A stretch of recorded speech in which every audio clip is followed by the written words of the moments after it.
Amanqada-nqada amapolisa kwiphondo laseMntla Ntshona nanjengoko lisanda inani labantu abarhaxwayo kweliphondo. Ukuza kuthi ga ngoku bali-11 abantu esele berhaxiwe kuquka nomntwana oneminyaka eli-12. Owona mngeni mkhulu ngowokunqongophala kwamapolisa anamava azindadi kweliphondo laseMntla Ntshona, nto leyo ebangela kuthathe iiyure eziliqela ukuhlangula imizimba.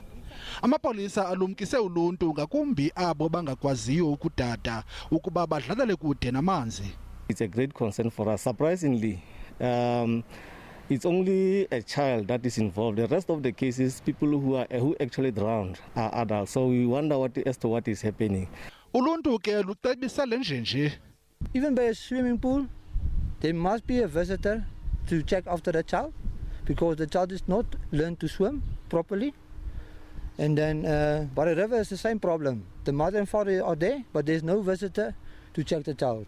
Ukanti amadama kamasipala ne-swimming pools avaliwe ePotchefstroom naseKlerksdorp kwezi ntsuku ezimbalwa zidlulileyo ukunqanda umthamo omninzi wabantu, yaye kulindeleke zivulwe ebutsheni bonyaka.